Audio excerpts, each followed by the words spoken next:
Y'all, we have made it to the finale of season 1 of House of the Dragon, and I cannot believe, like, this show has been the longest of any show that I think I've watched week to week this year, and I have been there every day at 9 p every Sunday at 9, and I sort of can't believe it's over, but I also feel like I have finally, this is like a rite of passage as a Game of Thrones fan, to sit here week to week and watch this show, because as some of you may know, I did not have that experience while watching the original Game of Thrones show, simply because I didn't watch it until the show was completely finished and it was out on HBO Max. So that's how behind the game I was on that. But holy cow, has this show just, and I've talked about it in a couple of shorts that I've made recently, so apologies to sound like a broken record, but this show has just been absolutely, it has just completely put every other show, in my opinion, to shame. Like, I love a lot of TV shows that are coming out right now, and I respect and appreciate a lot of them for a lot of different things and a lot of different things that they can accomplish.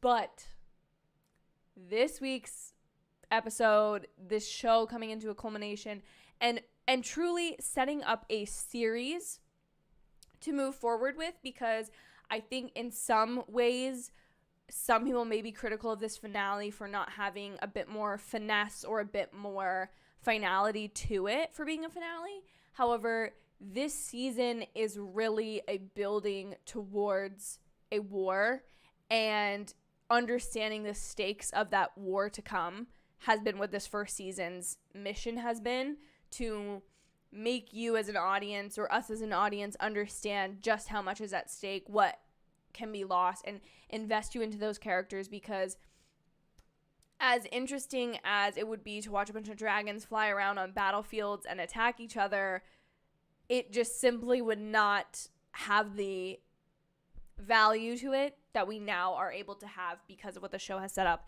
And I'm just so excited to talk about this finale and review it for you guys for the last time, unfortunately, until 2024. I mean, that's the word on the streets, is that filming of this second season of House of the Dragon, in case you haven't heard, I apologize that I have to be a messenger now, please, just as Luke was, may he rest in peace.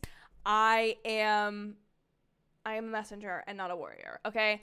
I am really, please don't attack me for this, but the word on the streets is that this show, season 2 of House of the Dragon, will not finish filming until summer of 2023, therefore meaning that the VFX will not be finished in time for a fall release of that season, and the likelihood is that the show does not come out in spring of 2024, so it could be fall of 2024, so it could be a full 2 years before this show is back. Now, who knows what other news we'll get from the Game of Thrones world. I know that there's a Jon Snow prequel series in the works, or not prequel, I keep saying prequel, like a sequel series of following him beyond the wall, and blah blah blah, all these things. And I, for one, will be finishing this bad boy, which, look what I just got in time for the finale. Okay, I literally found this yesterday or Friday, I can't remember which one, or earlier this week, but here's my man Damon. We have him in Funko Pop form. The rest of these are actually also great Funkos. In case you can't see, we have, of course, Viserys here, may he rest in peace. We have Alicent in her green dress. We have Lord Corlys. We have Daemon, of course, who I have. Rhaenyra, who I want desperately. We have Syrax, who is Rhaenyra's dragon. And then we have Otto Hightower, who, why would you buy Otto Hightower? I don't know. I kind of wanted to buy Alicent because she was at the store as well. But after doing Rhaenyra dirty the way she did, I only wanted to buy, oh, he has like a scratch on his face. Anyways, but I will be reading this bad boy, Fire and Blood. Sorry, I'm a little distracted today. Fire and Blood, we will be reading this. So far, an update that I've been giving you guys, I'm about 44% of the way, 45. I'm close to 50% of the way through the book. So this bookmark is not accurate, but that's what I'll be spending the next 2 years accomplishing, apparently. Also, just for anyone who's curious, sorry, I will get around to chat. I'm sorry, this stream has already been 5 minutes. I haven't even gotten to chat. What am I trying to say? There's also a short story called The Princess and the Queen that is about Alicent and Rhaenyra.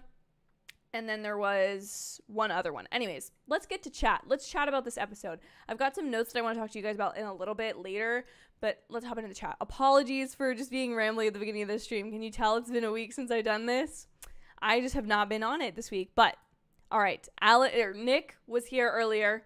Nick, I don't know if you finished the episode, but I'm going to scroll down and see if you're in the chat. See you on the other side. Crazy.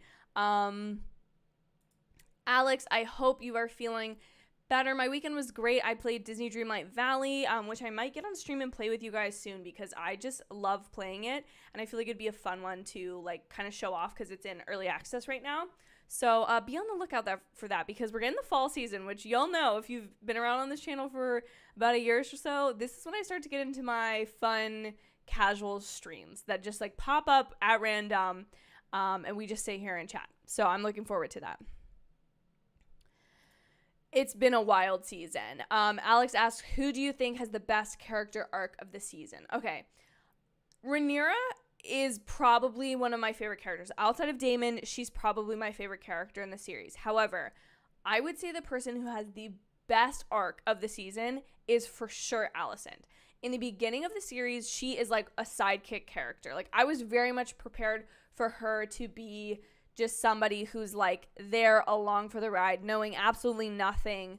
I mean, I didn't really catch on to like what was going on in the season and where like things were going until midway through the season, which was kind of perfect timing because that's when it started to intensify, obviously. But Alicent goes from being a 14-year-old girl at the beginning of the series who is basically just best friends with a princess who is sort of around all these power things. She finds herself becoming the like plaything of the king, if you will, someone to keep him company, and having to very quickly mature and come into realization that she just can't like gallivant with Rhaenyra and have this fun carefree life. And then soon enough, she's his wife, she's his queen, and she's bearing him a male heir, which is putting her at a distance from her best friend, the only friend that she has. She's completely lost that relationship. And then as we go on, then she sort of finds out that her friend is lying to her, has to look out for herself and her power, but is always desperately wanting to return to that friendship and fix things. And just wow.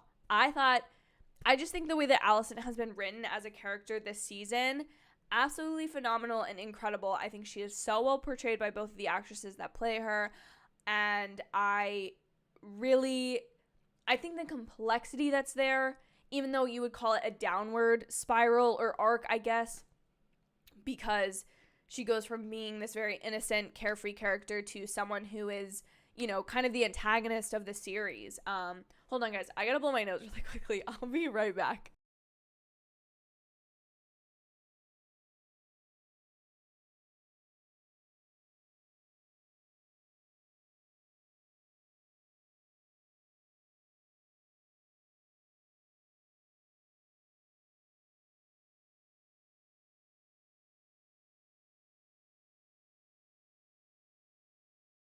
Okay, I sincerely apologize for that. I wasn't prepared beforehand, okay? Gosh, all right. Let me get back in the zone. So that would be my answer.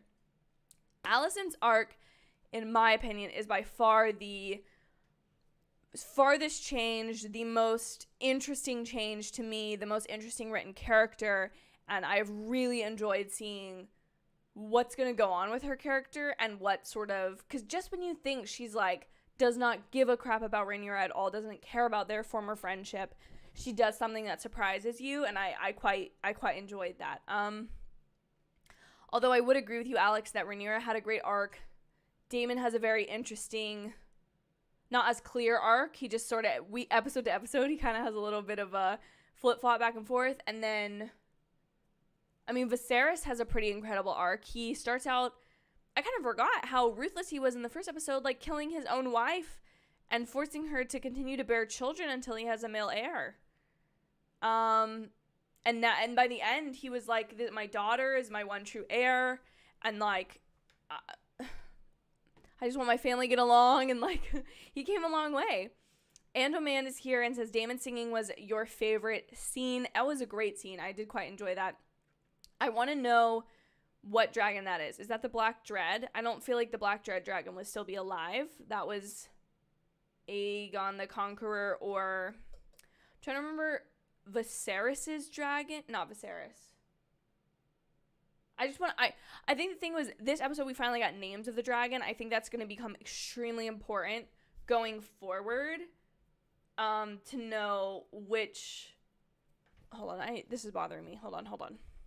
It will be very interesting going forward to see which dragons belong to who, what their names are, all that kind of stuff, because I think that's like going to be very important going forward. There you go. Anoman says, I think he got jealous. Viserys told Rhaenyra about the dream and not him, and that's why he choked her, and she's acting too much like Viserys. See, but I think the thing is, she is her father's daughter, and she was tasked with protecting the realm, not going to war, not defending her own claim to the throne. And, you know, she's got the Daemon side of her in there. She's got the rebellion in there. It's not to say that she wouldn't have had what happened with Luke not have happened. She may have just done what she needed to keep peace in the realm, and then found a way to gain support quietly and schemily, and then overtaken Aegon at some point. But with Luke's death, she, in a matter of basically 48 hours in this episode, if I'm counting everything correctly, she lost 2 children. And I think the significance of Luke being the same age that she was when she was named Viserys' heir in the first episode when her own brother died, like, the parallel there is beautiful. Like, the amount of parallels this episode to the pilot, and also, interestingly, to the middle episode, which everyone talked about as being like a secondary pilot, the 6th episode, which was the first with the older actresses for some of the characters, and I just thought it was great. And agreed, I think it's a matter of multiple things. Like, I think Daemon is somebody who you can't just say, like, oh, it's this or this and pick one of them. Like, very much the same way that he definitely wanted to ruin Rhaenyra and ruin the claim to the throne that she might have by being intimate with her. But at the same time, he also had this attraction for her that I think both those things can coexist, both those ideas. And so here, I think part of it is, which I was like, Daemon, why are you doing these things? Why? Because if I'm anything, I'm a hypocrite when it comes to these shows, because if he kills somebody else, I'm like, love, my favorite character. But then if he does it to Rhaenyra, I'm like, sir, no. But I think it's both that his brother clearly didn't have as much of the love and respect as Viserys did, and this is a way in which him and Rhaenyra are not equal, that Rhaenyra is kind of above Daemon, which is something that he doesn't like. But I think it's also the fact that his first response to anything is violence and anger and war and fighting. He doesn't have a diplomacy to him, which is what would have made him a pretty terrible king. And any of the situations in which he's been diplomatic in this show, we're usually like a ticking time bomb situation. So I think he's not a character. He does not contain any of those Viserys type qualities, whereas Rhaenyra does, and that's what would make her a fantastic ruler. Is she wouldn't maybe have waited as long as her father would have to go into war in like the Step Zones, but she also is not as trigger happy as, is that the term? She doesn't have as much of a trigger finger as Daemon does.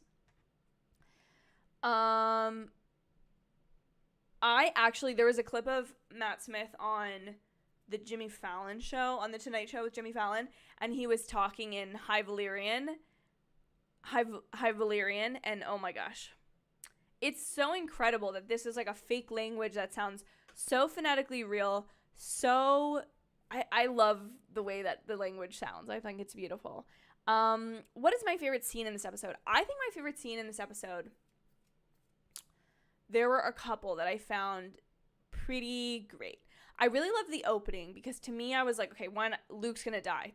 Nobody gets this lovey-dovey in Game of Thrones and then good things happen. So I liked that. I liked when she sends her sons off and is telling them, like, swear to me that you will not fight, go and like act as like messengers to the throne. Basically, I think that I liked that scene because the power of it, of that these are her sons that she loves dearly, and she's now in this situation where, see, now I can't even say that it was my own idea, but in the after the episode, they talk about how this is like a moment where Rhaenyra, who was so fearful and reluctant to become a mother when she was younger due to what happened to her own mother, she has realized that she can create this family of her own. She can create this own tribe of her own, this own family that she can love, who can understand her. They don't have to live by these rules that other people say that family needs to live by or is dictated by and stuff. And so I thought that was really powerful. But I think my favorite scene is when Luke shows up and Vhagar is in the Baratheon like courts. Vhagar is there, and so we know that Aemond is there, because I was just tense from then on through the rest of the episode. I thought that was just really powerful. Talk about like a shot that describes to you exactly what's going to happen and like what you as an audience member need to know and be feeling and stuff. And then I think I also really like that scene because it validates, as much as Aemond stealing a dragon and mounting the most powerful dragon in the world, and then I thought that was important for then the follow-up scene of him losing his eye, of Laena's daughters being extremely frustrated or like angry at him that like their mother is dead and her dragon was stolen and like they don't get that right anymore. I think it now is important because now we associate that dragon. One, we get to see the scale of it. Two, we associate that dragon with Aemond, so it communicates immediately like this is a threat. He's walked into a trap, basically, not set by the Baratheons, but set by his own cousin. Is that their relationship? His uncle? I guess that he would technically be his uncle. That's weird. That is so weird. Sorry, I have like my sinus stuffing is still lingering from when I had a cold 2 weeks ago. If y'all can remember that. The episode where Viserys died. That's Anoman says Viserys was right. Dragons cannot be controlled fully. Daenerys said it too. Dragons are not slaves. That's why Vhagar cannot be controlled. Exactly. So I think it's in this book, it's described a lot like, oh, the Targaryens think that, or it's believed that the Targaryens are closer to gods than they are men. They have dragons, and even the way I listened to the audiobook, a lot of that, and so even the way the guy goes, dragons, it's like this, like, oh my gosh, like, but it's not a force in the way that an army is a force, because a dragon has a mind of its own. It's a living, breathing creature. It is something that is not necessarily meant to be tamed. Sure, it could go well, but then a situation like this could happen and just take everything out of control. And yeah, I think it's interesting because in that scene, and it was even muttered, Rhaenyra even utters that same, the Targaryens are closer to gods than to men, before she sends her sons off. And you see in that moment these two Targaryen blood boys on their dragons, and they're in the sky, they're closer to where like the gods reside or whatever than they are to men, and yet they can still fall, they can still die just as easily. Like, they don't have control over the situation. I think that's something that I love as a theme in any sort of movie, TV show, literature, this idea of the human belief, even though it's a fallacy, of having control, having a feeling like you can control your circumstances when you die, what happens to you, the outcome of situations, feeling that you're more powerful. Because I feel like whenever that starts to happen is when you find yourself in a situation that it's proven to be not true. So that's super interesting. I think House of the Dragon definitely has some influence on DreamWorks films. The way Allison was dressed last episode has the same theme as Fiona from Shrek. Oh, okay. So I've seen, the same theme? I've seen the thing floating around Twitter of like Shrek walk so House of the Dragon could run, and it's all the different scenes from Shrek that are sort of like mirroring. So like when Fiona's father dies, he's the old frog. It's like parallel to Viserys, and Fiona's dress is green and she's redhead, and so she very much looks like Alicent walking into the room. Lord Farquaad like puts the crown on his head and says like, I'm the king, and that's what Aegon basically does. And so let's be honest. This is just my opinion. I think it's funny when you see those sort of things. Do I think that the writers of House of Dragon, one of the biggest properties, television properties around today, was like, we're going to copy Shrek? No, I don't think that's true. I do think, though, that things are not created in a vacuum. And, I mean, certain things like Fiona's dress, right? Fiona is a redhead, and she wears green. Those are very contrast colors. On a color wheel, those two colors are opposite each other. It's the same way as, like that. Like, that's just why it pops so much, because they're completely opposite. And so, when it comes to redheads, I mean, in fashion, if you have, what am I trying to say? Like redheads often wear green because it complements them well. It's just sort of a thing. So I think it's just, but I also agree with you that like things are not created in a vacuum, and meaning that nobody just goes in a hole and writes a book completely uninfluenced from something else. But I think like the other thing is they're both fantasy movies and from a more olden, non-modern time period. So I'm not saying you're wrong, Alex. I'm just saying I don't think it's necessarily... I think the meme is funny. I think saying that there's like a clear... in How to Train Your Dragon, there was a scene where a small dragon was chased by a huge dragon with foggy weather background. But then that's just a dragon thing. It's always like there's a bigger, badder dragon. I'm not going against you, Alex, I promise. I feel like it's not... I think that's where it's like, okay, these ideas are common. It's the same way as like a little fish and then a big shark comes. It's the same sort of concept. Luke, hello, Luke. Congrats on finishing Breaking Bad. What an accomplishment. I still have not done that myself. So I am envious, but yes, enjoy Game of Thrones and House of Dragon if you get into it. You have quite a lot of content to enjoy over the next 2 years while this show is on hiatus, which Anoman, same. I cannot wait. But yes, the long night has arrived. Will be waiting for quite some time now, and I'm sad. I've got to be quite honest. I have a little bit of that post-show depression, not fully because I still have this entire beautiful book to read. I have not read any other works by George R.R. Martin, so I've considered rewatching Game of Thrones. I already really badly want to rewatch the pilot of this episode and kind of just binge this show just to see like, oh, I didn't pick up on this, or like put names to faces and that sort of thing. But yeah, I'm interested. Season 2 will definitely be action-packed. Season 1 is mostly an introduction to the characters. Now that we know these characters, war has begun. Yeah, I think it will just continue to be like I think we got a lot of action this episode or this season. We've had dragons eating other dragons. Pretty cool. We've seen the war in the Stepstones. We've seen just a lot of murder. Honestly, a lot. We've seen a lot of childbirth. Could take it or leave it. I think it's a very important part of this show, because when you're dealing with someone who is going to be queen and you're talking about, because that's something that in Game of Thrones, how many people were really pregnant?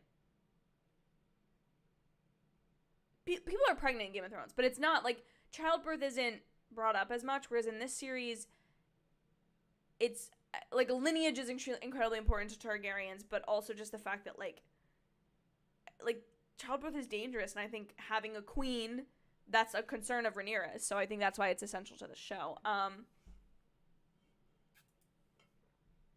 I think soon I feel like castings will probably come about next spring. They'll release that information. I just doubt they would do it before the end of this year. But I'm interested to see who the major players are. I think I've warmed up to the idea, the rumor of oh my gosh, what is her name? Elizabeth Olsen being a character. I think I read something that she could be like someone in Winterfell, a Stark, perhaps. I'm not totally against the idea now, but I don't know that I'm really for it either. It feels a little weird to me. I know I'll look at her and see Wanda, and I just don't want to do that in this show, but if she was like a relatively small role, would I care? I don't know. Yes, I was so happy to find this. I was like, immediately buying it. Winds of Winter. Yes. See, this is the thing. I need to do a lot of research on George R. R. Martin's work and books and writing and see what comes in what order and make sure I'm, I will just fully be reading this bad boy. It will take me a while. I don't think I will finish that before the end of this year, or like right at the end of this year. We'll see.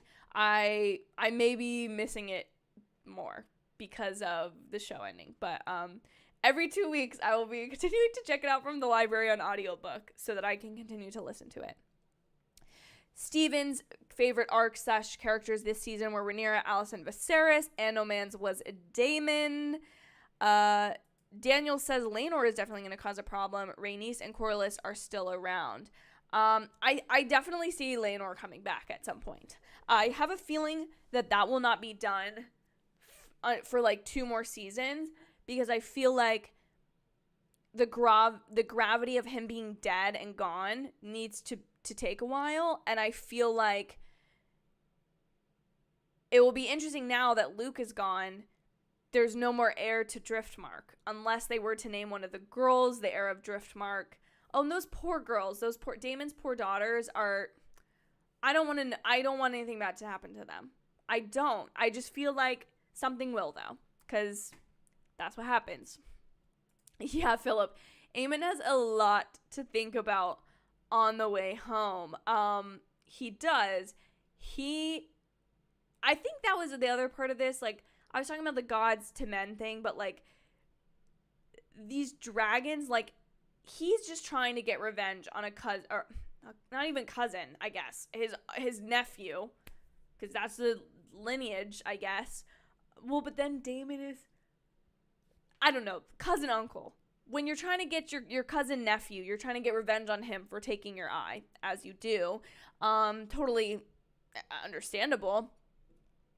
And then you bring your pet dragon in, and your pet dragon eats his pet dragon for being annoying, and in the process kills him. And, like, the way that dragon just falls from the sky, just, like, limbs of the dragon, and you see Aemon's face, and they said it perfectly. It's the remorse, it's the last innocence in him, it's the last boyishness that this stupid feud between these families, these stupid hurt feelings, these stupid, like, rivalries are going to plunge an entire realm into war.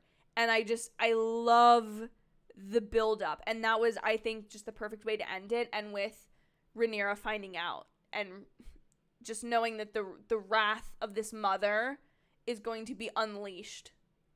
And it will be, like, Alicent doesn't even know what is coming for her. She really doesn't. Cassidy, you don't watch the show, but your parents are obsessed. Just want to say hi. I love that your parents love the show. If you ever get around to watching it, girl, you have so much content on this channel, of course, to come back and watch. And, in 2 years' time, maybe you'll have decided to pick it up and give it a watch. And then, I would love for you to fall in love with this show. The look she gave the camera, totally agreed, Nick.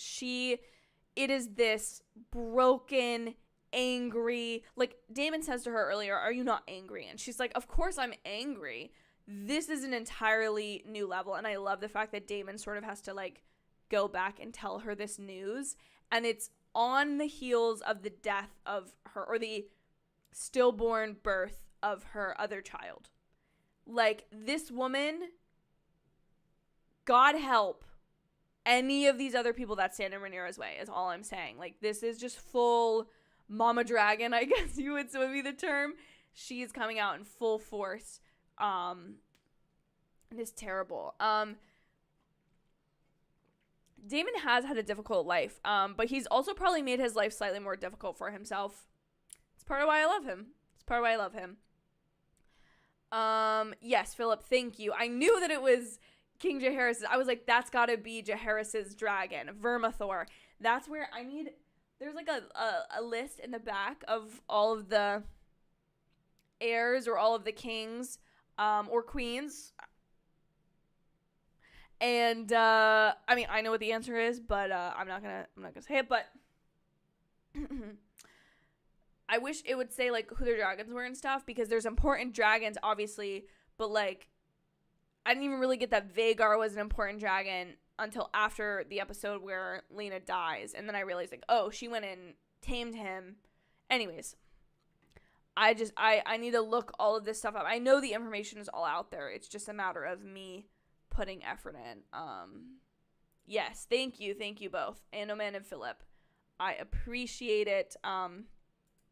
Damon said we got 13 dragons and they only got 4 my grace. Let's be for real. Yeah, Damon really said, like, but we have dragons? So who's gonna mess with us? Also, I do want to ask, this is not shown in the episode. This was just I was thinking about it. So when Otto Hightower takes his schemy little butt over to Dragonstone on his boat, and they're like, there's been a ship spotted, and it has a green flag, a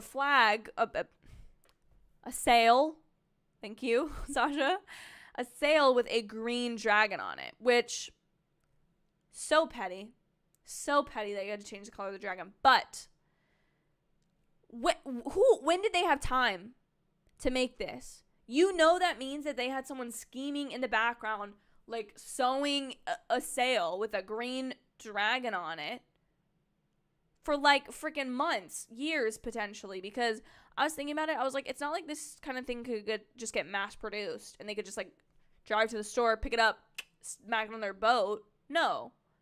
So again, this is something that's going to bother no one but me, but I was like, and I know they did address that, like, they were all prepped and ready for Aegon to, like, take the throne once Viserys died, and they weren't even gonna think about being loyal to Rhaenyra. I get that, but it goes so much deeper than just the political. We're gonna hatch a coup. We're gonna usurp the throne.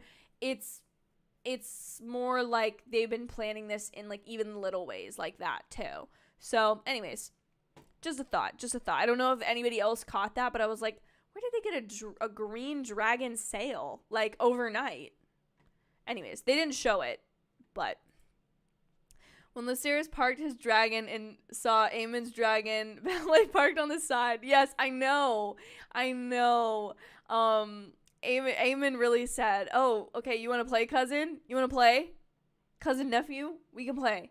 Oh, Philip, I would for sure be buying it. I would listen to that and be like, yes, I understand what he's saying. Even though I would not. I would absolutely not. But I would pretend to.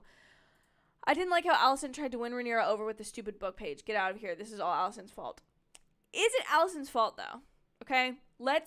And this is why I'm not saying I like Alicent. I am not an Alicent Hightower defender, and I'm not dying on a hill for this girl. I'm not, truly. So hear me out. But I would say that Alicent was put in her position by her scheming father. Her father has been eyeing the Iron Throne in control and power since the days of Jaehaerys, when he was the king the hand of the king for Jaehaerys back in the day. I think towards like the end of Jaehaerys' reign. Haven't gotten there in the book. I'm on King Jaehaerys' rule. Him and his Alysanne, they just flying around. She just straps on Viserys and she's like, let's go for a ride. And she just holds her baby and flies on a dragon. Kind of badass. But I think that the through lines for this series are what it means to be a woman in this world. Okay? How does that affect how you play the Game of Thrones? Because Daenerys was a different situation. Even though she was a woman, she was the last living Targaryen. She's the only person ever to have dragons. And she's also like, I'm going for the throne. So she was different on her own. But when you're in an established world, an established family, even more specifically, and the playing field is a little bit different with dragons and stuff, how does that change? And so with that comes her most important female friend. Like, it is not a coincidence that the first time we see Rhaenyra in the series is also the first time that we see Alicent. Okay? That is important. So I like, that's been referenced multiple times. Anytime they've come to potentially a truce has been because of their old friendship. And I don't think it's all Alicent's fault, because if she had not been placed, so the first thing we have is Otto placing her as queen. Okay? Then we have her having a son, which biologically is Viserys' fault. Okay? Just go Google where your chromosomes, what parent decides what gender you biologically have in your chromosomes, because it's a father. Just putting it out there. So that's 2 men. Screw this woman over. Then she has a son, 3rd kid that screws her over, and her son doesn't get himself killed, which I'm going to count against Aegon, because how stupid he is, he probably should have gotten himself killed somewhere along the line. But most importantly, Viserys screws up. Viserys screws up and tells her about the dream, confuses her, then anything from there. So yes, okay, listen. Am I saying that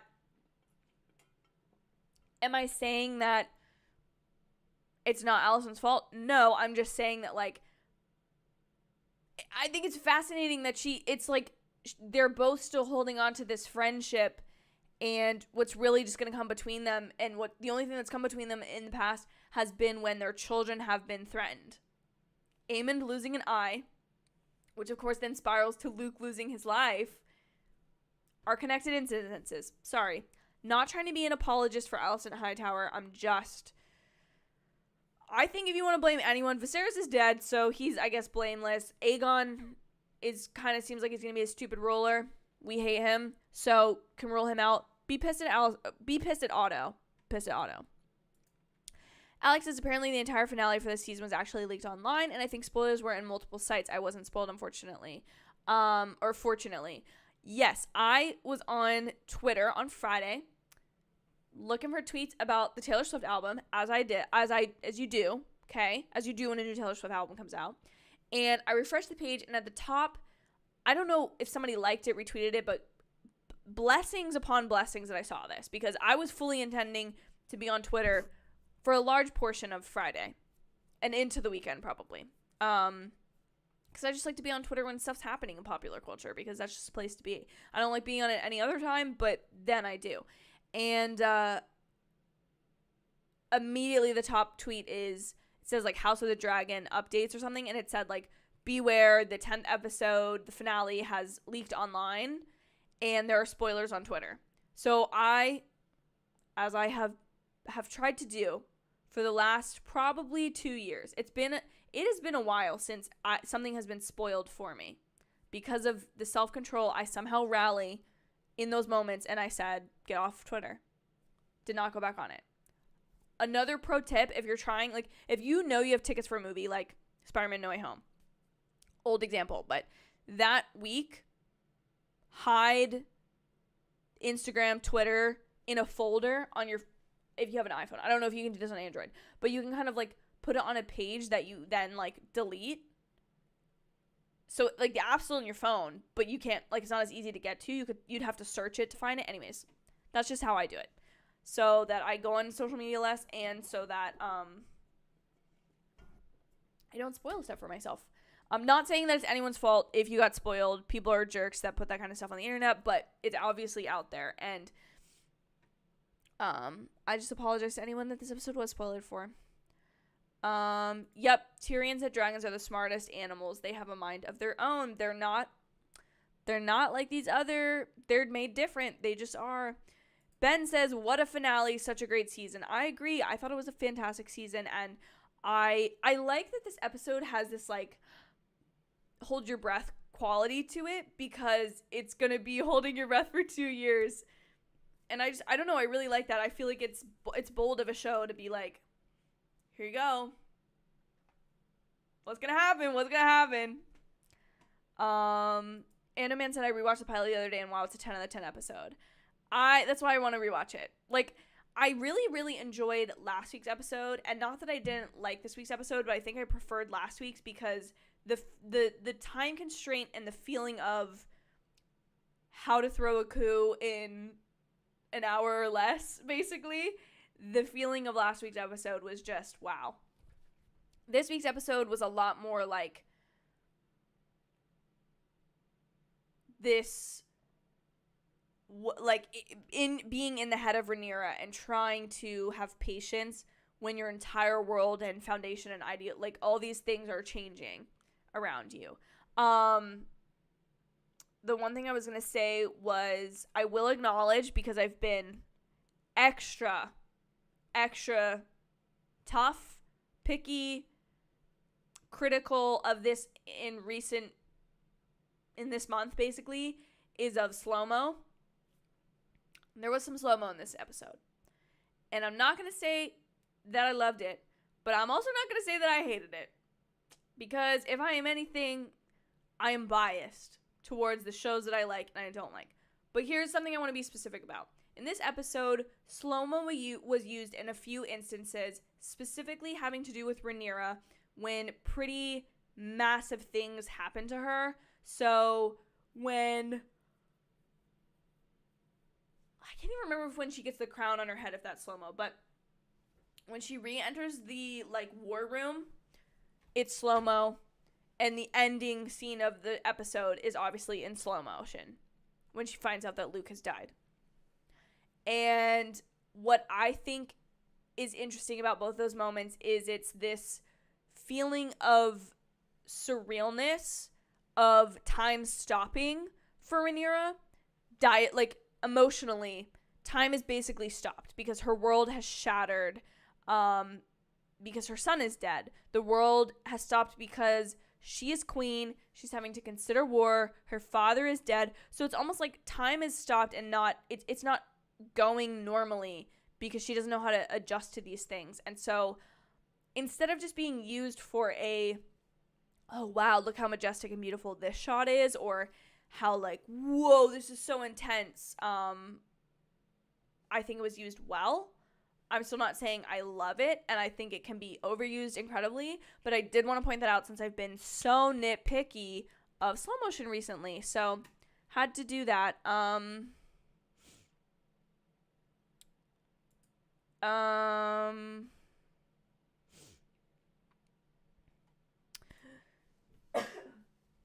What would I rate Fire and Blood so far?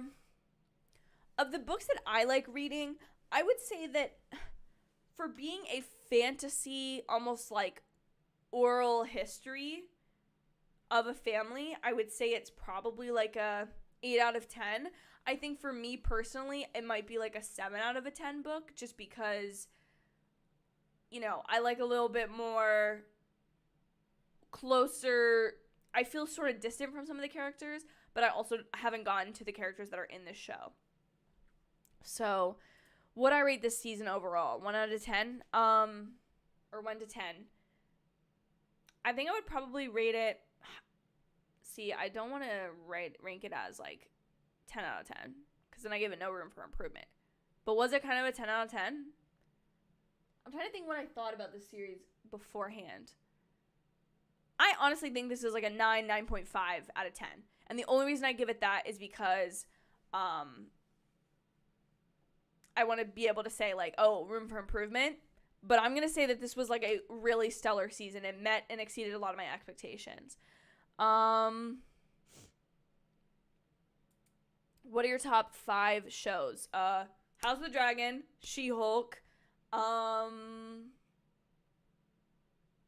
Elementary blew me away. It really did.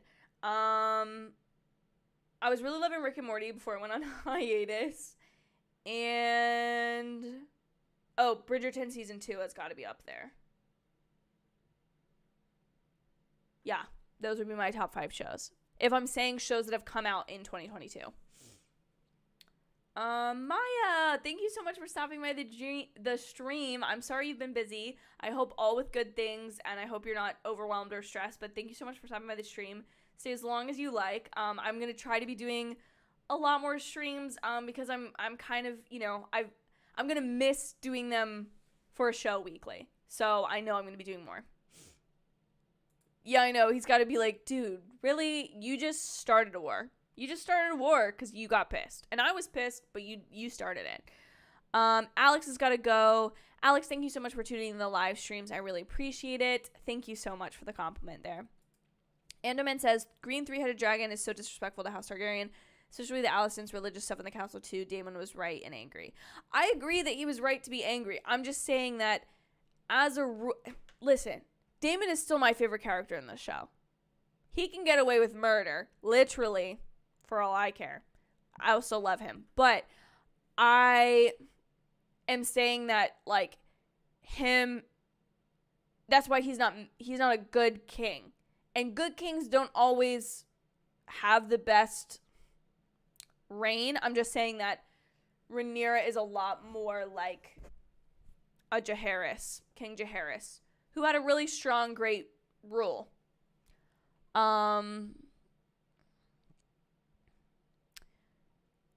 Robert Downey Jr. to come. See, I just can't see somebody like that in this show. I think it would just throw me so much. Unless they were, like, really disguised. I feel like it'd have to be, like, a Colin Farrell as Penguin type situation for me to be, like, really buy in. I don't know. Because I know that that's Matt Smith week to week. Yet I see Daemon Targaryen. So, I don't know.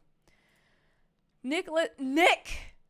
You are not going to sit here and tell me you feel bad for Otto. I find myself feeling bad for Otto. When you sit back and look at all he's done, he's made decisions he felt was right for tradition, the realm, and his daughter, and even himself. I mean, that is true. He has advanced himself, his family, and his daughter to extremely high positions of power. I'm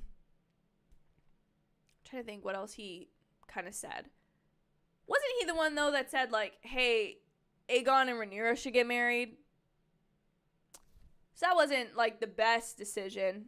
That would have been interesting to see that play out. Hold on, guys. I gotta blow my nose again. I will be right back. I'm sorry.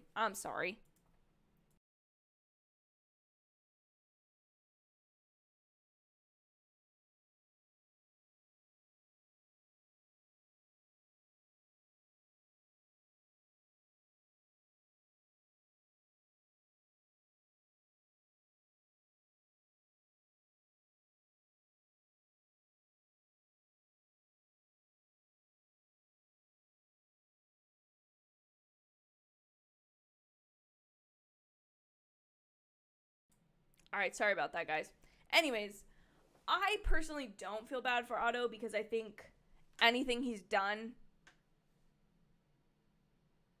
I just don't like him. I don't have to explain it. I don't have to explain it to y'all. I could just not like the man. Maya said, I've only watched Game of Thrones, but I'll have to watch House of the Dragon ASAP.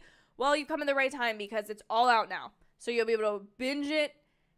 Although, do know, Maya, the next season isn't coming out till probably 2024. So you've got a while. So savor those episodes. Alicent tried to kill Rhaenyra in front of everything. Can't for that. Listen, I'm not defending her. I don't like her. I, too, want her to get her, get the karma that is coming to her, okay? I want that. However, I'm just saying, the same way that Serena, none of y'all probably watch Handmaid's Tale. Serena, Waterford from Handmaid's Tale. She is horrible. She's a horrible person. However, I love watching her week to week because she is well written. She's complex. She's interesting. And most of the characters in shows like this or The Handmaid's Tale are complex. But I think when there's a character who you're sort of in a position to dislike, and yet they do things that you kind of feel sympathetic towards them, that's always in me like, that's so interesting because these writers wrote this character, or this actress is portraying this character to be unlikable 99% of the time, yet they do things that I still feel sympathetic about, and that is just like genius to me. Viserys and Otto are most to blame. Viserys messed up by having another son after naming his daughter as heir. Otto is a traitor who poisoned his daughter's mind and schemed to overthrow. Okay. Viserys having another heir, for logical reasons, like take all of our emotions towards the show out of it, it makes the most sense. Like, Rhaenyra has... Because you could lob the same thing at Rhaenyra, is like, other than the fact that her sons are truly illegitimate, she, why have more children with Daemon? Other than the fact that, like, it's just better to have more children, I guess, in this world, especially if you are gonna find yourself ascending to some sort of power. But Otto is just scheming for his own power, not for the realms. Does a lot of the time it kind of line up? Maybe. But you cannot tell me, no one in this chat can tell me, that making Aegon king is good for the realm. No. Zero. No, absolutely not. He's not, that man is not fit to lead. Not at all. In the end, Alicent has the power to stop everything with the Green Council and chose stupidity and betrayed Rhaenyra, trying to guilt trip her with the book page. I don't think she's trying to guilt trip her. I think Alicent just doesn't understand. Okay, yes, she is trying to guilt trip her, but the thing is, Alicent is at a disadvantage to the fact that she's only, she's got her spies in King's Landing, but she really has no power and no family name. Like, people already don't have a great opinion of the Greens to just be doing this. I just think that, and I would argue that Alicent doesn't have the kind of power that we all think she has. She needed to put her son in power to keep any sort of power, which I'm not saying is a good decision. I'm just saying that Alicent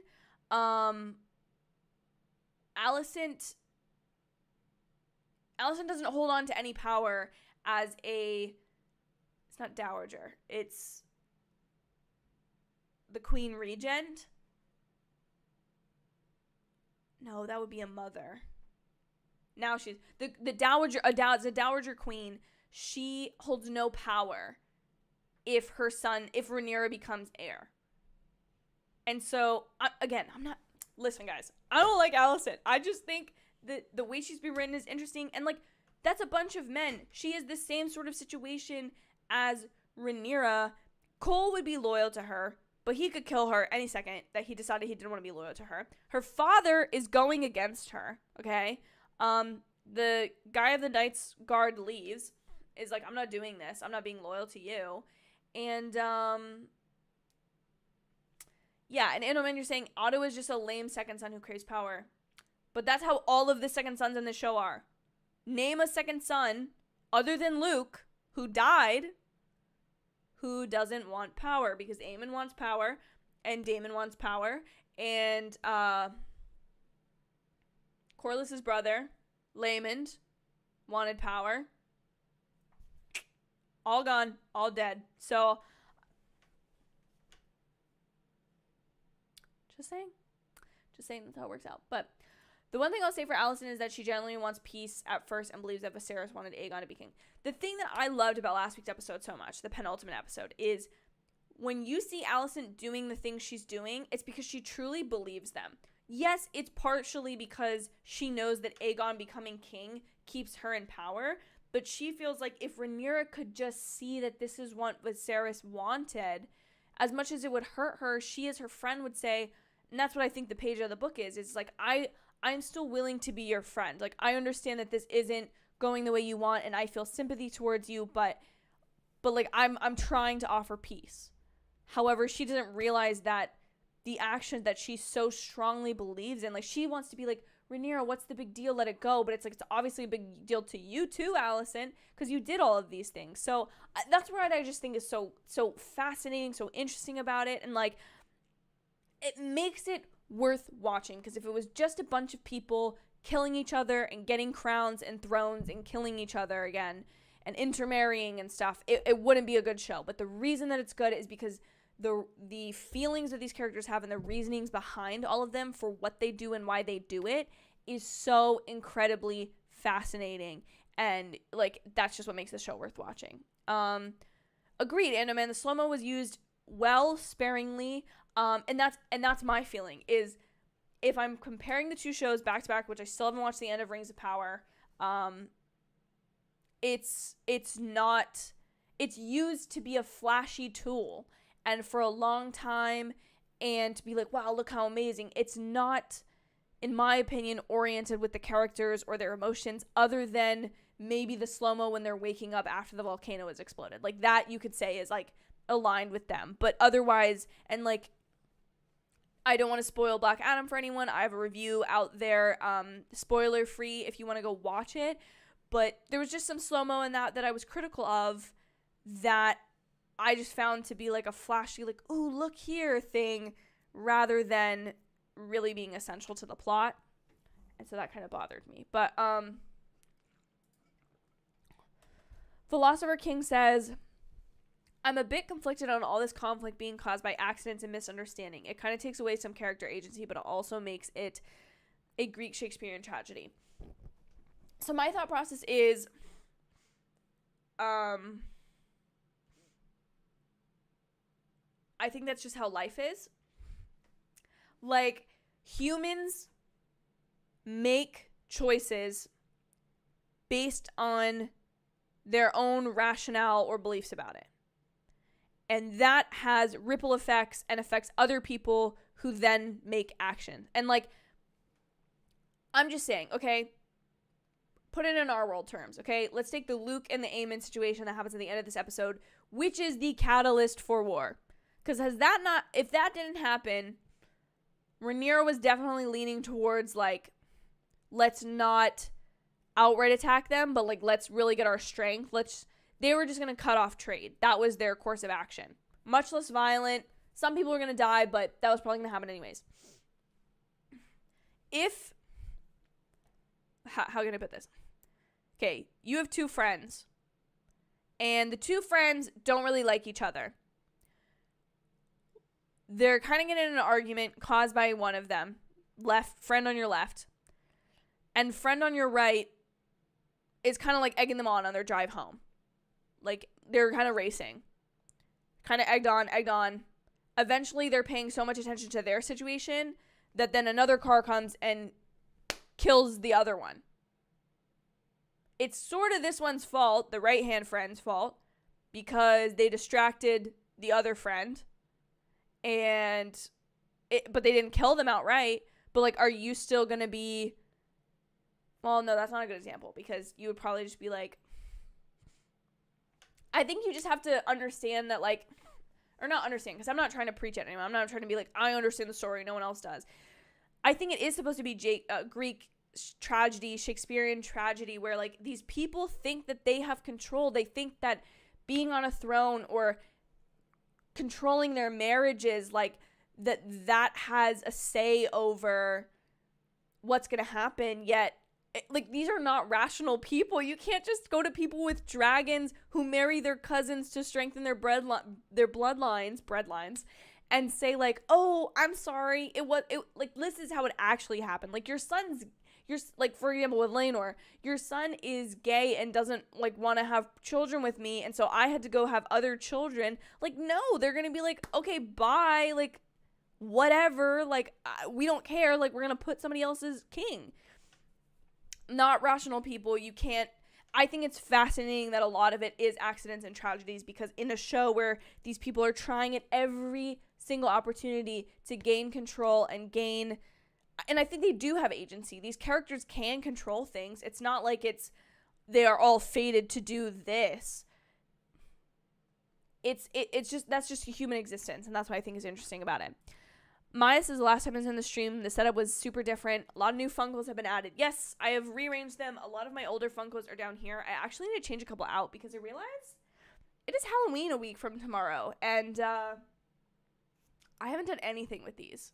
And I've got a couple that I think would be perfect. So expect this to look a little different next time you see it. But guys, that is, I think, where I'm going to end this. And I would do my little review, but I haven't edited my other ones, and my nose is just driving me crazy right now, so I just don't want to have to try to talk for 5 more minutes.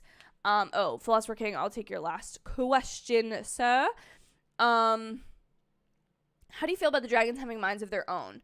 Seems to be a change from the books. I like it because it makes the stakes of the conflict more extreme. I like them having their own minds, and I definitely think that from what I've read of the book, it seems like there are these dragons that just kind of live on their own.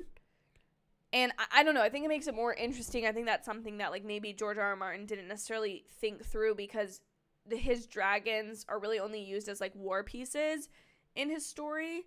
At least thus that I've read to at this point. But I don't know. I just feel like I like it. I agree with you. I think it makes it more interesting, and I think it makes a situation like this. It's like the dragons have a mind of their own, but the humans prompting them to be flying near each other is also that's their choice to hop on their dragons and threaten each other, There's consequences to that. You can't just have the most powerful animal or force of nature with you and expect for bad things not to happen. But guys, that's going to be it for this stream.